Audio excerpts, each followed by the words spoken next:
Dear professors and colleagues, it's a great pleasure to be here to give you a presentation.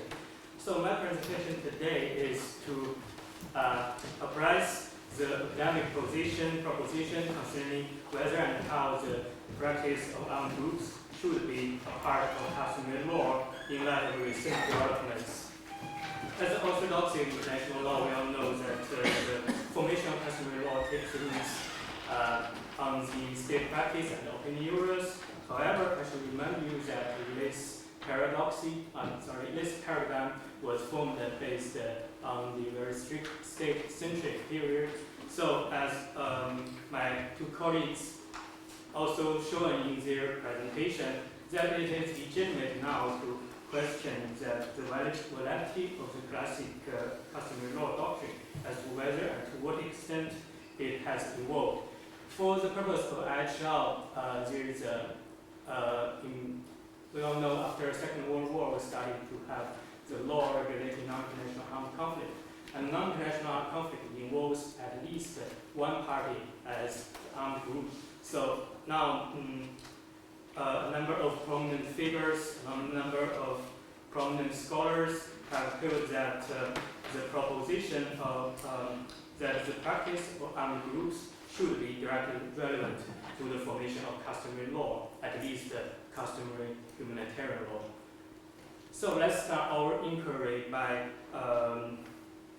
thinking the question if the practice of armed groups as an element of customary law has been a part of positive law.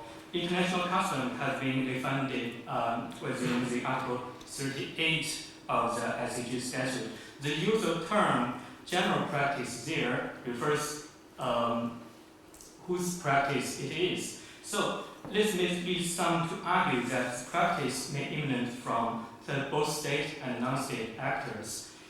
And different international institutions have understood the relationship between the armed group practice and the customary law differently. The SCRC customary CIHL study, in their study, the SCRC judged the legal significance of practice armed groups as unclear and classifies it under the heading of other practice. And in the same way, in the LC report last year, it says that the conduct of other non-state actors other than international organizations is not practice that contributes to the formation or expression of customary rules. However, so far there has been a little counter-practice by the LCTY Appeals Chamber and the Darfur Commission. In the Djibouti case, the LCTY shows that the practice of armed groups has been instrumental in bringing about the formation of the customary rules at issue. And this line of reasoning was followed by the International Commission of Inquiry on Darfur. It is noticeable, however, that the head of the two institutions at the time the practice took place was both Anthony Kassisi. So, from the Kassisi's writing, we can see he shares his sympathy on the practice of armed groups. So I think maybe it's better to understand the practice of those two institutions as a part of the private initiative of Anthony Kassisi rather than what the law really is. So in the summary, the positive law has not accepted the direct relevance between the armed group practice and the formation of customary law. This suggests that the debates over this issue, by and large, rests in lex ferenda.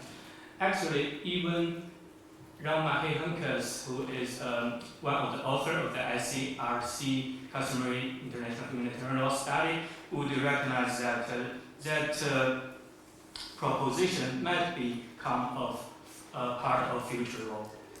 Now we come to examine the rationales behind this proposition, which I will go through very quickly because there has been a lot of writings on that. Scholars of affirmative view on this proposition develops two theses. They first concentrate on the logic of customary law, as Professor Ramdas Premon in one of his recent articles says, and I quote here, if the customary law only applies to their authors, why should the non-state armed groups be bound by the customs created solely by states? Lack of the participation of the entities that it intends to regulate would severely compromise its legitimacy. Then the scholars argue that incorporating the practice of armed groups would further their compliance with CIHL. So they introduced a so-called ownership approach, suggesting that involving armed groups would vest them with a sense of ownership, and therefore it would further their incentive for compliance. And also, Marco Sassoli, who is a professor at the University of Geneva and also a very big name in the international humanitarian law field, feels that involved non-state armed groups would make the law be more realistic, which matches the ability of armed groups to implement. However, personally, I'm concerned about the rationales as proposed by them, especially on the second one, on the compliance. But in light of the time constraint, we might discuss this criticism during the Q&A. I will quickly skip this part. And I know, basically, I think the compliance issue is very complex, and maybe the ownership approach and also the realistic approach may not work as what they have proposed. In view of the possibility of moving towards that direction, now it has to be decided which types of practice and which armed groups shall be put into the box. On the types of armed groups to be included, Sassoli also suggested an inclusive solution. The only limitation is that the armed groups must be able to engage in genuine armed conflict. This approach, I think, is consistent with the rationale of legitimacy, as long as it is insisted that all armed groups should be bound by CIHL. The exclusion of any of them would damage the legitimacy of customary law. However, the question still remains as for the types of practice. It has to be realized that not all armed groups are keen to respect CIHL, so some groups just blatantly reject the applicability of CIHL in whole or in part, with or without conditions.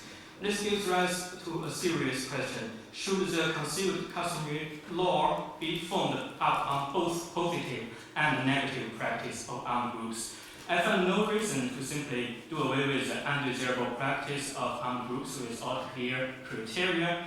In fact, the problem of negative practice can be solved through the rules governing the formation of customary law, which I list here two of them. I think the most important one is the rule of jus cogens. In the last year's report, the LC agreed that the practice running counter to the jus cogens shall be excluded from further examination.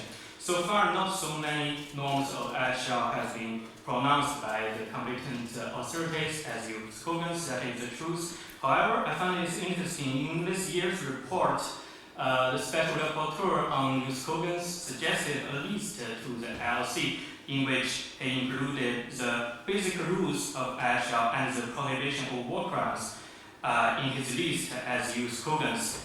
At the time of speaking, it remains to be seen whether this proposal will be adopted by the LC, but I think the result will be available very soon. And another rule regarding the formation of customary law is that the customary law only requires the practice to be general rather than universal. So as expounded by one scholar and also confirmed by the LC last year, which I quote, practice must be general but not necessarily universal, yet the practice evidences that the most armed groups being parties to armed conflict are ready to respect CIHL, so the real official oppositions do not seem to be sufficiently important. If we bear these two elements in mind, we may find we would be less worried about the consequence if we decide to involve non-state armed groups. Then, constructing the direct relevance would have implications not only on the theory of customary law, but also on our mindsets on contemporary CIHL. a question would arise in the first place. If the practice of armed groups counts, what is the hierarchy between it and the state practice when they contradict with each other? I think the answer really depends on how one perceives the structure of customary law. Customary law is classically understood as a unitary body of law, while its position has been widely shared among traditional scholars. Aaron, who is an American scholar, on the contrary, advocated for the potential of a multi-layered customary law based on the diversification of participants in international lawmaking. I quote his theory here. His innovative thesis has been cited by many who open to the potential expansion of the customary law.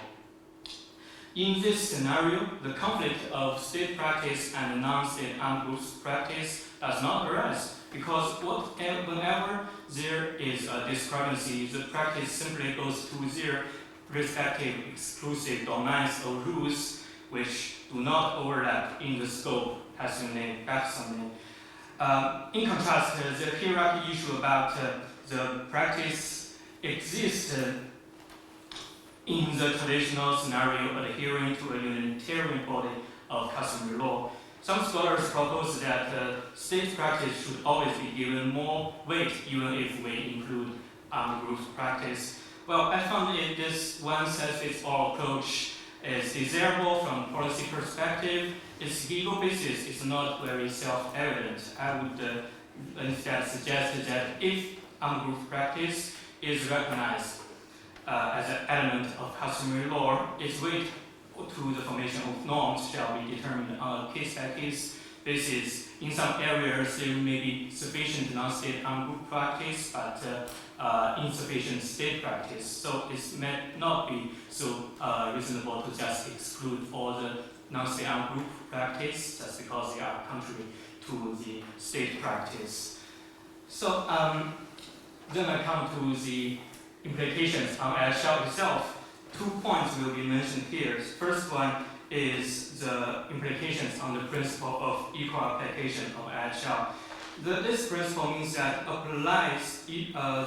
applies equally to both sides of conflict.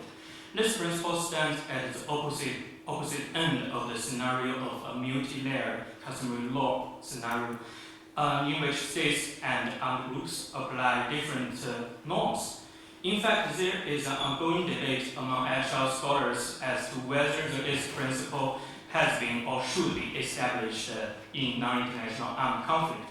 I do not intend to work out a conclusive answer here to this debate, but just to demonstrate the possibility for abandoning this principle under this direct relevance project. Another concern caused by including practice of non-state armed groups has already been mentioned by many scholars is that this may cause the downgrading or regressive effect on the existing protective standard of CIHL. The reason behind this fact lies in the more primitive and less humane ingredients of the practice of armed groups compared with the state practice. As a result, we may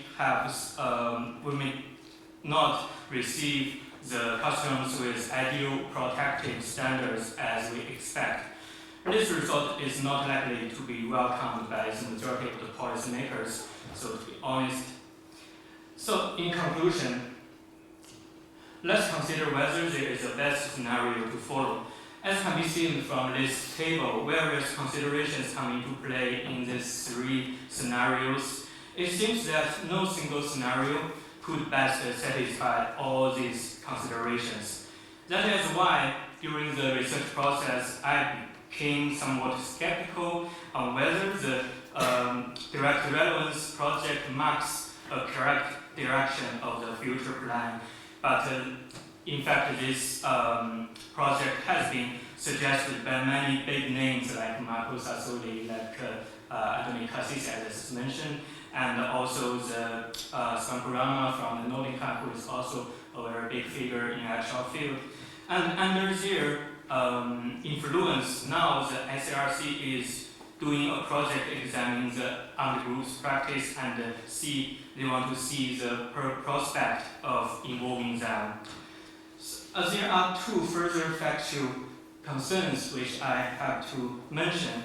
First one is from the policy perspective. This proposition may not be accepted by state at all because states tend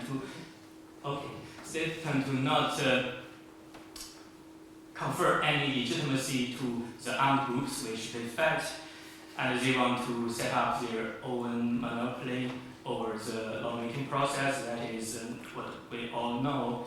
And the second one is that it would be difficult to identify non-state armed groups' opinion juris, because opinion juris supposes that the subject roughly knows what the law is. However, as we know, the truth is in many armed groups, the members of armed groups have no legal knowledge and have no training with CIHL. So from where we can find their opinion juris? I think those two questions are also expected to be addressed by the supporters of this direct relevance project.